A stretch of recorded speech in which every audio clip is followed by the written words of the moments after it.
estrupou a irmã. Sabe o que tinha que se fazer com aquele rapaz? Sabe o que é? Matado. Era isso. Um estupro era considerado uma morte. E ele tinha que ser morto, apedrejado. Mas quando vai atrás de Davi decretar a morte como se ele mesmo também tinha pecado desgraçadamente, ainda estava vivo.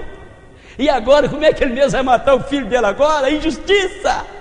E ele perdeu a moral, Senhor. Acabou tudo, o pobre do Davi. Graças a Deus se arrependeu. Voltou para Deus.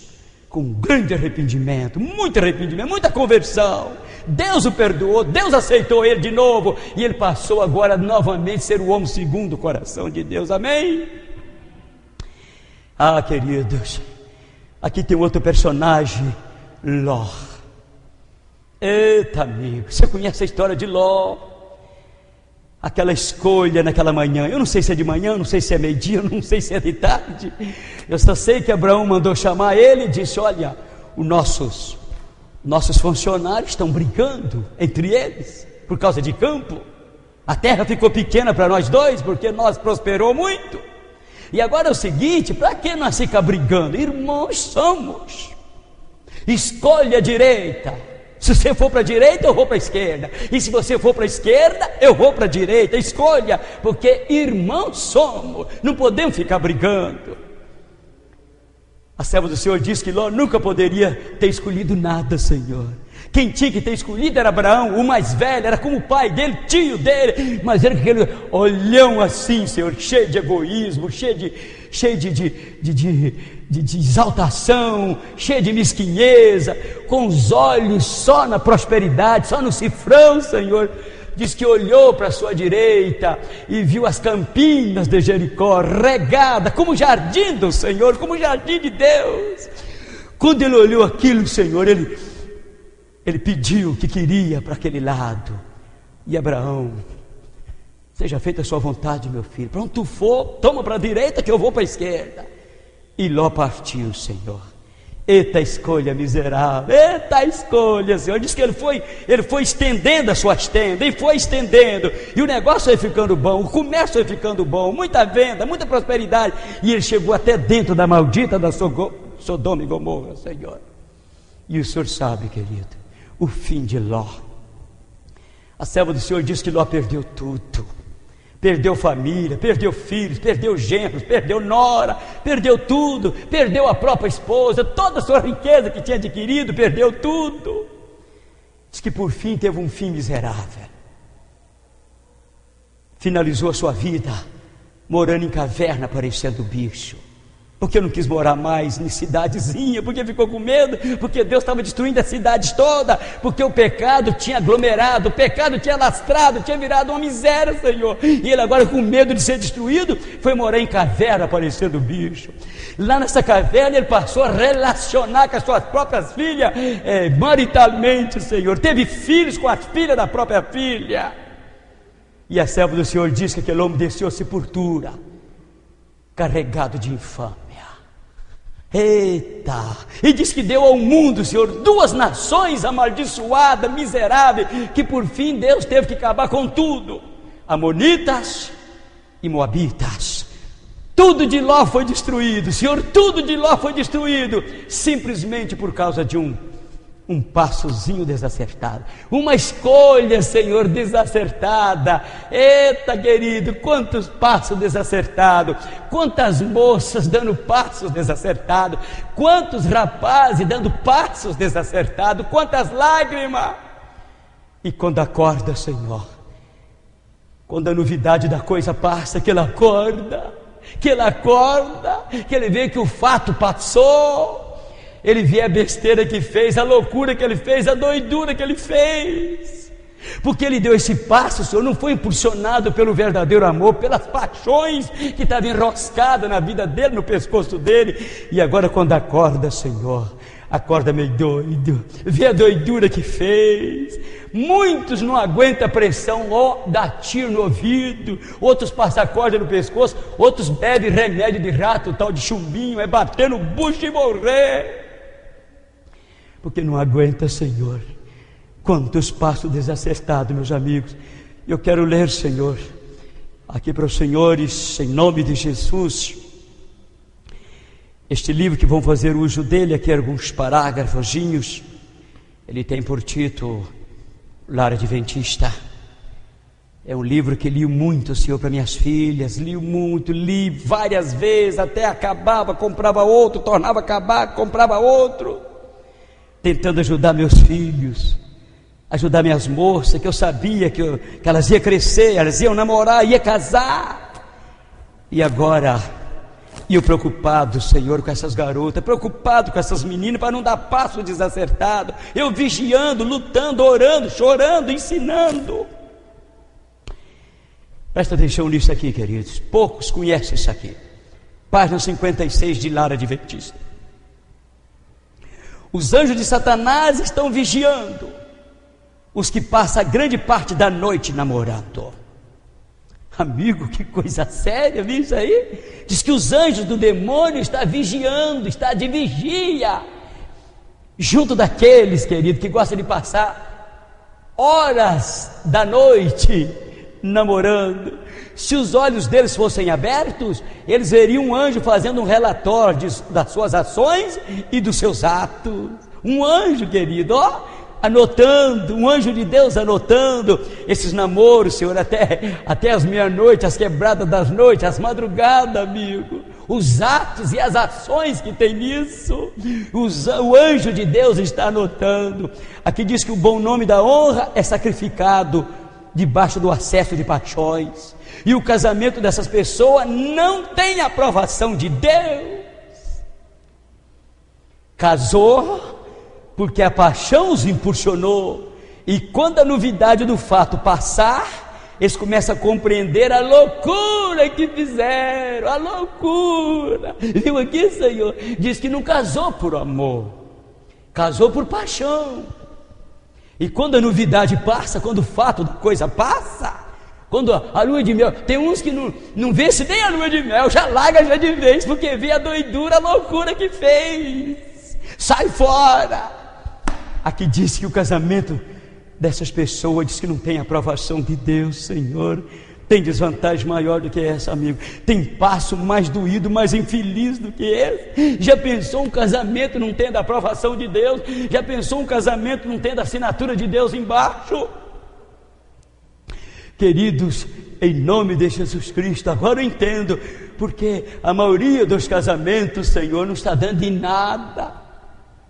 Papai gasta, faz financiamento, enfeita a igreja e filma, gente filmando e fotografando e fazendo álbum, e come e bebe antes de pagar, quase que a primeira prestação, Senhor, do pobre do pai pagar o financiamento do tal de casamento que fez. A filha já está voltando para casa, o marido já largou, meteu os pés, já sumiu, desapareceu. Querida, porque esses casamentos não teve a aprovação de Deus, foi namoro escandaloso, namoro que trouxe desonra, Senhor, tanto para o casal, como para Deus e como para a igreja, mau testemunho, escândalo. Amigo, Deus permita que muitos jovens, dezenas, centenas, milhares deles, estejam ouvindo, vendo, Senhor, isso aí que estamos lendo nesta manhã, em nome de Jesus, e que aceita isso, acredita nisso. A igreja precisa pregar mais isso, Senhor, reunir mais os jovens, ensinar sobre isto. Quanto pecado, Senhor, quanto passo desacertado nisso aí, Senhor. Quantos casamentos que Deus não tem nada a ver com eles, é o diabo que está fazendo, porque aquilo que Deus faz, Senhor, dura eternamente. Aquilo que Deus ajunta, Senhor, ninguém desmancha, ninguém separa. Tudo que você vê se separando por aí, se esfacelando por aí, que nada dá certo, não foi Deus que fez, a mão de Deus não estava no meio, foi os namoros doidos, os namoros escandalosos, e aí Deus não pôde aprovar o casamento, Ele não pôde assinar embaixo, por isso que não dá em nada. Queridos, em nome de Jesus, olha para cá, Senhor.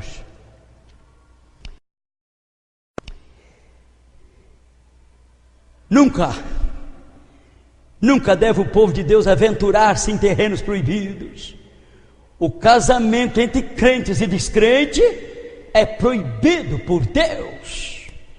Quem mandou escrever isso aqui tem juízo, Senhor. Quem mandou escrever isso aqui sabe o que estava fazendo. Aqui diz que casamento de crente com descrentes é proibido pelo Deus eterno, é proibido. Disse Deus: não dê as minhas filhas aos filhos deles, e que nem os filhos dele tomam as vossas filhas, para não correr o caso deles tirá-las de mim. Elas vão após ídolos, vão após deuses estranhos, vão me abandonar, vão me deixar, e assim vice-versa. É por isso que está aqui a ordem. O Senhor diz que é proibido. Deus proibiu. E quando Deus proíbe uma coisa, Senhor, Ele proibiu mesmo. Quando Ele proibiu nossos primeiros pais comer daquele fruto da árvore lá da ciência do bem e do mal, que Ele disse: é proibido, não coma. E eles tentaram, Senhor, e nós sabemos as comportas das desgraças, do sofrimento que abriu para este planeta, Senhor. Quando o Papai do Céu diz uma coisa, Ele quer dizer isso mesmo, Ele é exato. Meu queridos, e aqui, amados, ainda tem mais. Página 65, um passo desacertado induz a outro. Um passo desacertado induz a outro, até que afinal ele se coloca onde não pode mais esperar romper as cadeias que o prendem. Diz que o pecado, Senhor, tem cordas. E você vai dando passo em falso, vai dando passo desacertado, e vai dando passo em falso, até que você se enrosca, Senhor, como se enrosca numa telha de aranha. E você fica preso, e aí não tem como romper mais, Senhor. A maioria hoje, querido, estão por aí, nem casado, nem divorciado, disciplinado de igreja, cortado de igreja. Pessoa, Senhor, que é carro-chefe dessa igreja, pessoa que era pregador, diretor de escola sabatina, cantor da igreja, e hoje está por aí, Senhor. Divorciar como? A pessoa não lhe traiu, não caiu na prostituição, então divorciar como? Se a pessoa que está querendo divorciar, se puder provar que é inocente, que foi traído, que o cônjuge lhe traiu, tudo bem. A Bíblia abre mão para esse divórcio. O Espírito de Profecia diz que abre mão para esse divórcio. Mas na maioria das vezes, Senhor, nenhum traiu o outro. Foi uma questão de incompatibilidade, foi uma questão de doidura, de loucura, largaram-se. Aí a mulher não fica sem homem, o homem não fica sem mulher. Aí o que acontece? Daí a pouco se une com outra por aí, queridos. Está por aí, doidinho para voltar para a igreja, doidinho para se rebatizar como? De que jeito? Casar de novo não pode, porque a Bíblia diz que quem casar com uma adúltera, ou casar com um adúltero, diz que está adulterando, viu? A Bíblia diz que o adúltero, a adúltera, não herdará o reino dos céus, o fornicador não herdará o reino dos céus. Querido, que situação! Por isso que o casamento deve ser muito considerado, muito mesmo, Senhor, antes de entrar, antes de dar esse passo. Inclusive, eu sempre tenho dito por aí, Senhor, não tem como aconselhar pessoas casadas. Aconselhar o quê? O solteiro ainda tem como aconselhar, a mocinha ainda tem como aconselhar ela. Os que ainda não meteu o pé nessa urupuca, nessa armadilha, como se diz, o que ainda não entrou no laço, na cova, você ainda pode tentar ajudar eles. Mas os que estão casados, Senhor, que conselho vocês dão para eles? Qual é o conselho que dá? Estão brigando, estão indo nos pau, nas brigas, nas confusões, mas o que você vai aconselhar para eles? Amigo, é um negócio complicado, é um negócio sério. A serva do Senhor, Testemunhos Seletos, volume 2, página 123, último parágrafo, ela escreveu assim: no longo da minha vida, no decorrer do meu ministério, eu tenho recebido dezenas, centenas de cartas de pessoas, de jovens que contraíram casamentos errados, mal feitos, escrevido para mim me pedindo conselhos. E ela disse assim: que conselho eu darei a esses infelizes? Que conselhos? Eu não tenho conselho para dar para eles. Infelizmente agora a vida deles agora deverá servir de exemplo para que outros não caiam na mesma esparrela, na mesma armadilha. Oh, querido, que negócio sério, gente, pelo amor de Deus. Aqui, queridos, ainda disse mais, olha para cá. Unir-te ao incrédulo é colocar-se no terreno de Satanás. Ofende o Espírito de Deus e perde a proteção de Deus. Tem coisa mais séria do que isso, Senhor? Você já ouviu parágrafo semelhante a este? Aqui está dizendo, querido, que unir-te a um incrédulo é colocar-se no terreno do diabo. Aqui diz que ofende o Espírito Santo de Deus e perde a proteção dele. Não tem mais proteção, Senhor. Desobedeceu, ofendeu. Isso aqui está falando, Senhor, para pessoas, para nós que temos luz, que tem conhecimento. Aqueles que já vieram para a igreja, coitadinho, não tinha luz, não tinha conhecimento, não tinha nada. Agora está no dever, mesmo que se converte agora, às vezes só um converte, só um dos cônjuges converte, tem o dever agora fazer tudo para ganhar o outro para Jesus, tem que ter paciência. Mas você que tem luz, você que tem conhecimento, você que sabe tudo disso aqui, para que se aventurar nesse terreno, para quê? Não tem desvantagem maior do que essa, só perder a proteção de Deus, ofender o Espírito Santo de Deus. Aqui ainda diz mais, minha irmã, a menos que deseja ter um lar de onde nunca se levanta sombras, não te unas com um homem que é inimigo de Deus. Não te unes com um homem que é inimigo de Deus. Eu não sei se o senhor já lembra daquela parábola que Jesus contou, lá das bodas do rei, que mandou... Primeiro convidou, e quando tudo estava pronto, mandou mais convite, e cada um dos convidados deu as suas desculpas. Um disse assim: eu comprei, me tenha por escusado, diga para o rei lá que infelizmente eu não posso ir, porque eu comprei uma fazendazinha e eu vou ter que examiná-los. O outro disse: me tenha também por favor por escusado, porque eu comprei 5 juntas de boi e eu vou ter que experimentá-los. E o terceiro disse assim: diga para o rei que eu não posso ir no convite, tenha a mim por escusado, porque eu casei e não posso ir. Sabe o que a serva do Senhor disse a respeito daquele rapaz, daquele homem? O problema dele não foi ter casado, o problema dele foi que ele desposou alguém, Senhor, inimigo de Deus, inimigo de Jesus, inimigo da Bíblia, inimigo de tudo, Senhor. Que casamento amaldiçoado, Senhor. Misericórdia. Você já pensou? Você quer vir na igreja, a esposa não deixa? Ou vice-versa? Você quer vir na igreja, o maridão não deixa? O maridão pisa firme e diz: se tu não vai, se tu for, o bicho vai pegar. Quer ver se tu vai? Viu? Tu está interessado aí em pastor, você está interessado aí em macho lá da igreja, está descarado. É isso que elas aguentam, é isso. Por isso, querida, em nome de Jesus, eu gostaria que minhas filhas, meus filhos, os que ainda não se meteu debaixo desse jugo, os que ainda não botou o pé nesse laço, os que ainda não entrou debaixo dessa urubuca, que ficasse bem apercebida em nome de Jesus Cristo, que cresce nisso e colocasse em prática em nome de Jesus. Essa é a palavra do Deus eterno. Queridos, eu quero aqui, Senhor, nós já estamos caminhando aqui para o final. Eu gostaria que os senhores procurassem aí desse deixar, vai procurando assim rapidinho, livro de Neemias, ou digo, livro de Esdra.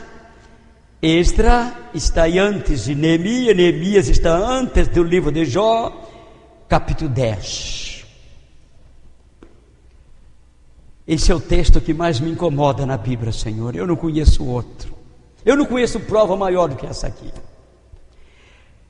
Queridos, todos conhecem a história que os israelitas, por causa das suas desobediências, por causa de adorar imagens de escultura, adorar ídolos, Deus estranho, por causa de Baal, de Astarote, Deus permitiu um cativeiro em cima deles de 70 anos, Senhor, 70 anos.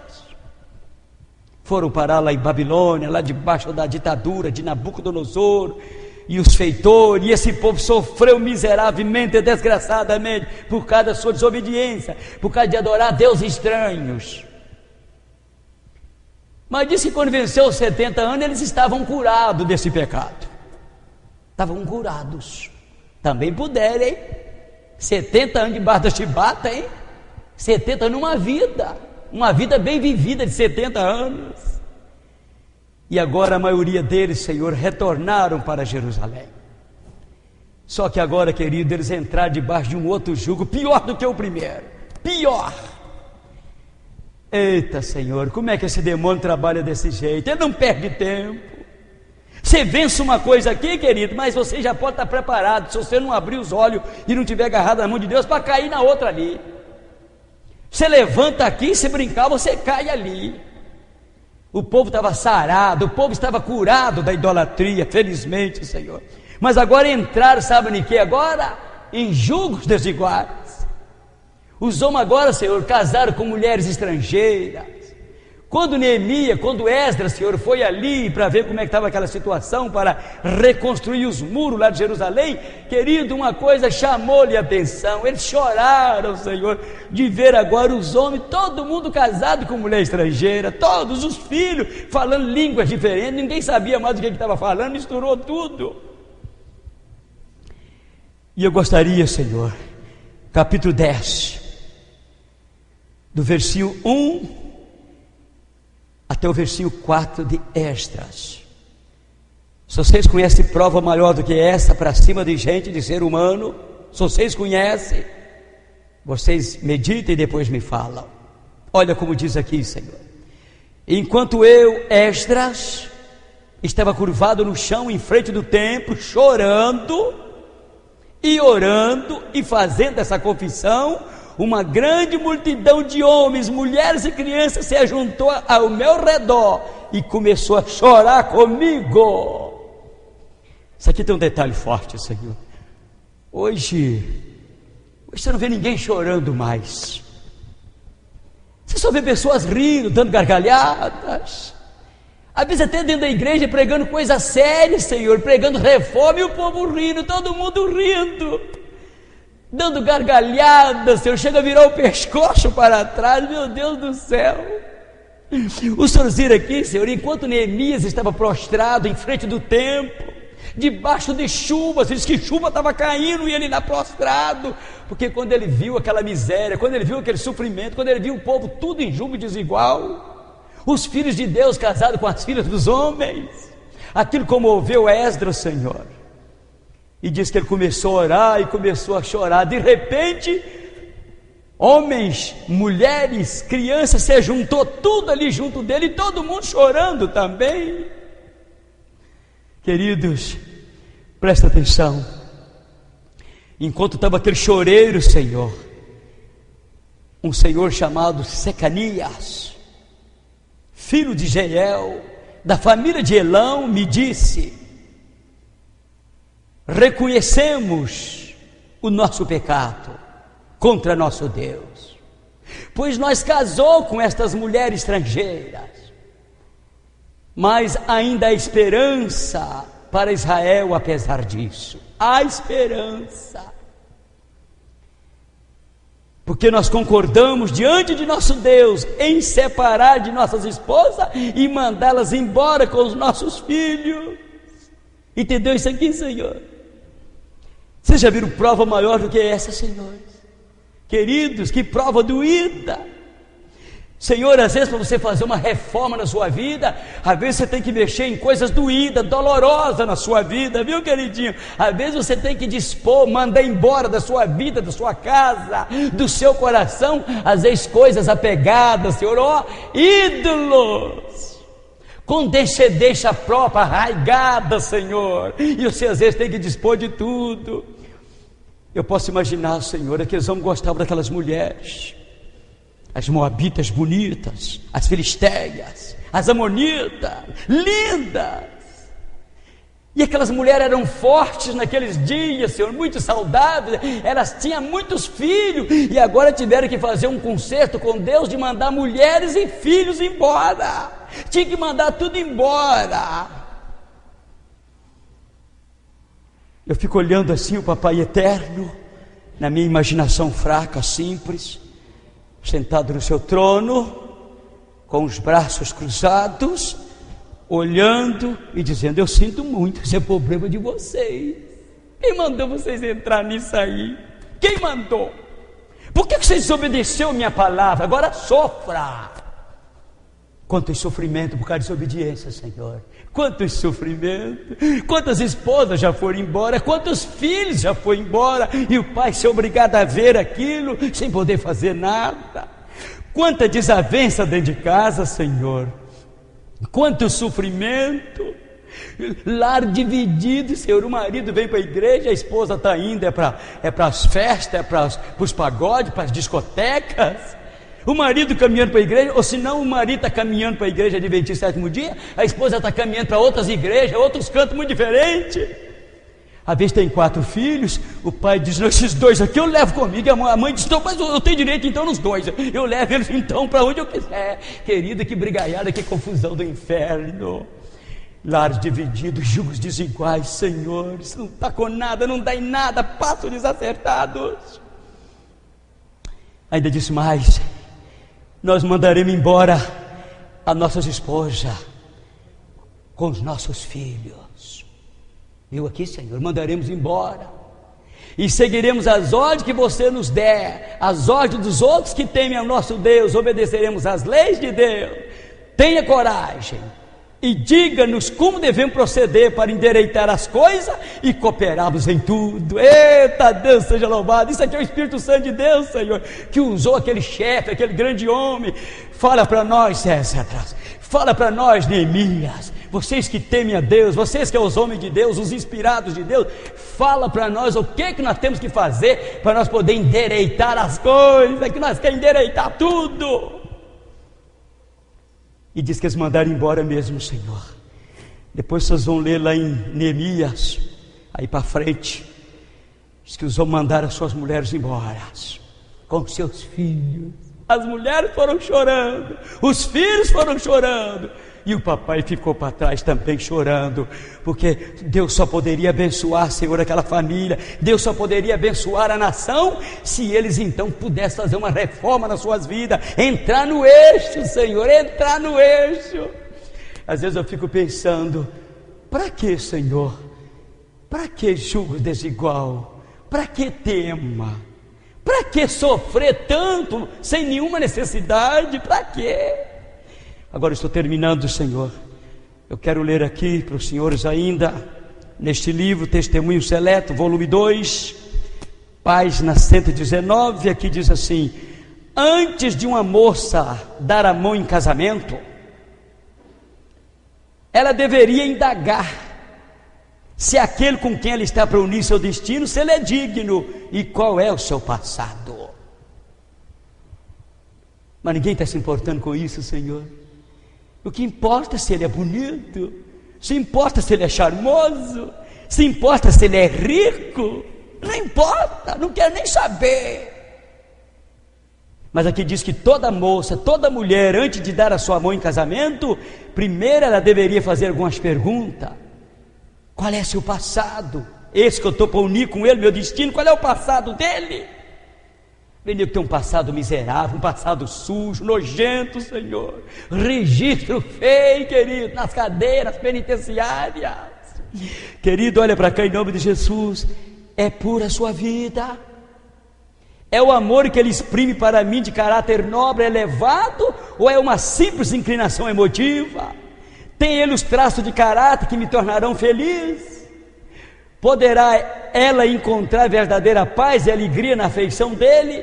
Ser-lhe-á permitido ela conservar a sua individualidade?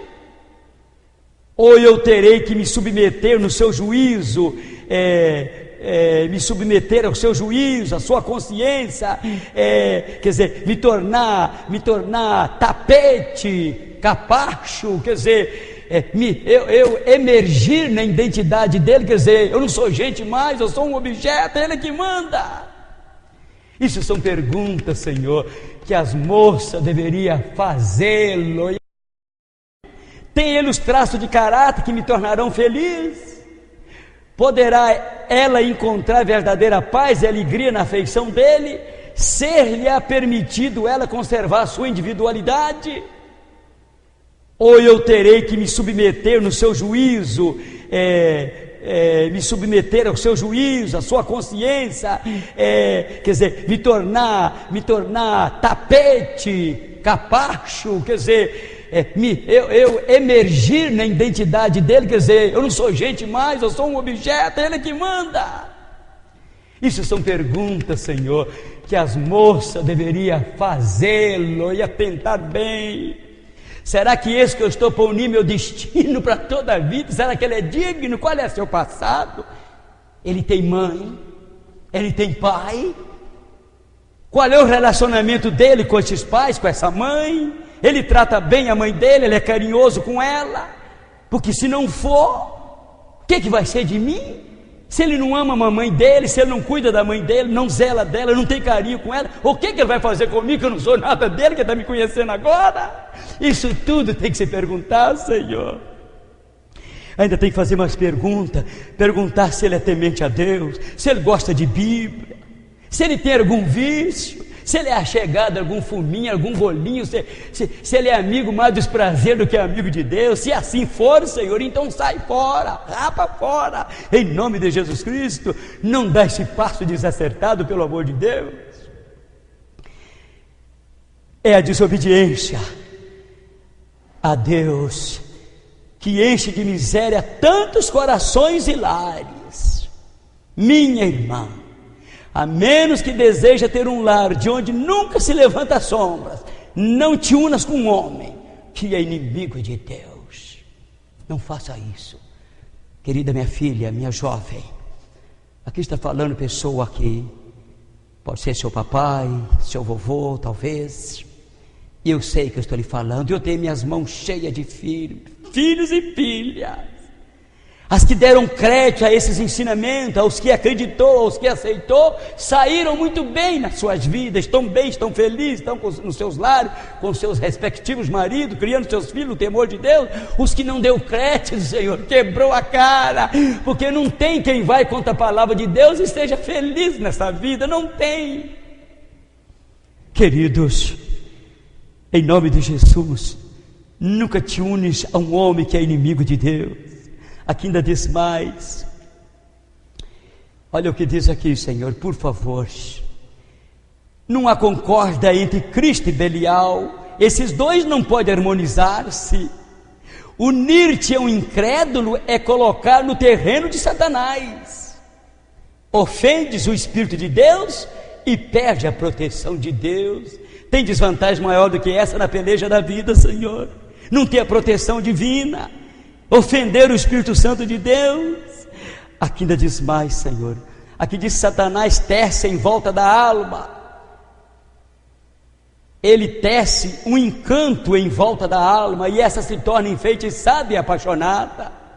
A razão deixa cair a rédea do domínio sobre o pescoço da concupiscência, e a paixão não santificada toma o domínio, até que demasiado tarde a vítima desperta para uma vida de miséria e também de escravidão. Por anos eu tenho estado a receber cartas de diferente pessoa que contraiu casamentos infelizes, e as revoltantes histórias que me apresentaram são bastante para confranger o coração. Não é coisa fácil decidir que conselho possa ser dado a esses infelizes. Que conselho, queridos, em nome de Jesus Cristo, meus filhos, minhas filhas, você, meu querido casado, você que não conhecia isto quando casou, você que já veio para esta igreja ainda sem conhecer o Evangelho, isso aqui não é para você. Isso aqui é direcionado ao pessoal da igreja, o pessoal que conhece essa palavra, moças que nasceu nessa igreja, rapaz que nasceu nessa igreja, gente que tem cargos ativos nessa igreja. Essa mensagem é diretamente para você. Mas os nossos queridos, igual no meu caso, por exemplo, eu vim para essa igreja, mas a minha querida namorada, minha fofinha, nós não conhecia nada. Viemos com uma vida arrasada, uma vida miserável, uma vida cheia de confusão, uma pobreza infeliz. Viemos do lixo. Mas na medida que nós somos tomando conhecimento, Senhor, da palavra, nós estamos colocando a vida, Senhor, em dia. Aquela impaciência, aquela braveza, aquela doidura, tivemos que ir abandonando isso tudo, abandonando tudo, porque isso aqui é para consertar os casamentos, é para consertar os casais. Eu até quero dizer uma coisa, Senhor, um pouco pesada, eu sei que muitos, dezenas, centenas talvez, não sei se milhares, talvez seja muito, mas pode ser que até milhares vão escutar isso, vão ver isso que eu estou falando. Eu admiro um adventista do sétimo dia, que lê Bíblia, que lê Espírito e Profecia, e está em desarmonia com a sua família, desarmonia com a sua esposa, caçando divórcio, caçando desquite. Querido, esse casal ainda não entendeu nada, porque Bíblia, Senhor, Bíblia é para unir esposa com marido e marido com esposa, é para unir filhos com os pais e pais com os filhos. Esta é a verdade, Senhor. Se você lê Bíblia, se você lê Espírito e Profecia, não tem como você estar caçando desquite, caçando divórcio com a sua família, para você ir para onde? Para o inferno, para você perecer. Queridos, que Deus guarde a nossa juventude e guarda todos nós, Senhor, de passos desacertados. Tem passo desacertado nos negócios. Quantos passos desacertados? Quantos já perdeu tudo, já perdeu até a cama de debaixo dele, está hoje na sarjeta, debaixo dos viadutos, pedindo esmola, Senhor, dormindo na rua, por causa de um passo desacertado, num desequilíbrio de negócio, Senhor, fez um negócio mal feito, não aceitou conselho, não aceitou a voz do Deus eterno, e acabou se emburacando, entrando num abismo, no buraco. Passo desacertado, Senhor, em tantas áreas da vida, Senhor. Ore a Deus, pede a Deus iluminação, pede a Deus para abrir os seus olhos, para você enxergar as arupucas, os laços, as covas que o demônio tem abrido para os nossos pés. Pede a Deus, Senhor, e Deus te abençoará você, Deus guardará você. Não fique triste, não saia triste, desanimado daqui, saia contente por topar com a palavra de Deus. É verdade, a verdade dói, a verdade machuca, mas a verdade liberta, Senhor. Conhecereis a verdade e a verdade vos libertará.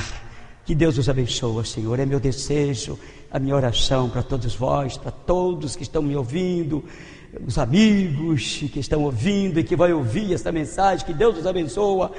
É a minha humilde oração, a minha intercessão em vosso favor. Eu quero orar com você neste momento. E em nome de Jesus, vamos fica em pé, ou fica sentado como você quiser.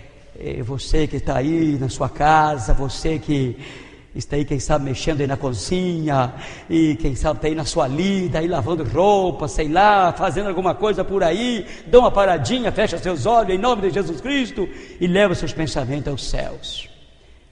Aconselhe seus filhos, suas filhas, seus netos, para que Deus possa guardar eles de passos desacertados.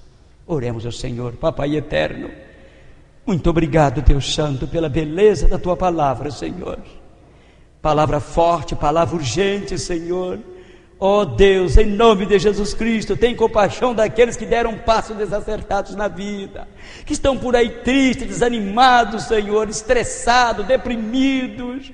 Ó Deus, visita essas pobres criaturas, perdoa eles. E aqueles, Deus Pai, que ainda não deram este passo, especialmente na questão do casamento, do matrimônio, que eles possam considerar muito, Senhor, pensar muito sobre isto, Senhor, porque que desvantagem, meu Pai, se colocar no terreno do diabo, ofender o Espírito Santo de Deus e perder a proteção de Deus. O que valerá um casamento, Deus, que o Senhor não venha assinar embaixo, que o Senhor não venha dar a sua permissão, a sua sanção? Oh Deus, perdoa teu povo, abre os olhos do teu povo, Senhor, abre os olhos das filhas dessa igreja, dos rapazes dessa igreja, e os casados, Senhor, que há anos vêm aí pelejando, lutando. Dê-nos calma, dê-nos paciência, por mais um pouquinho de tempo, Senhor, porque Jesus Cristo está voltando, e todos os problemas vão ser sanados nesse mundo, tudo vai desaparecer, Senhor. O Senhor fará tudo novo, Senhor.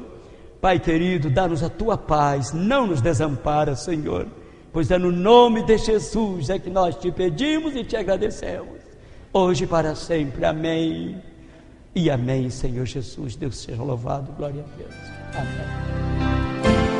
A cada passo que eu dou na vida, é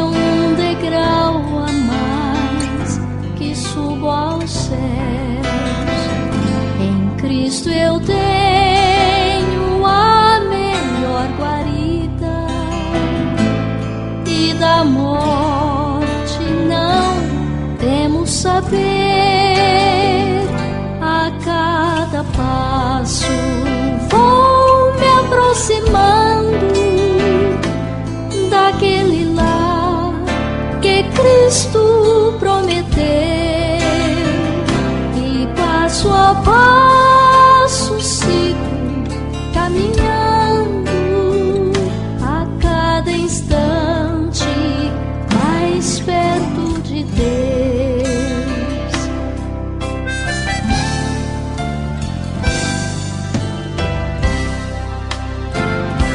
Às vezes sinto-me tão desolado, quando as tristezas vêm me assaltar.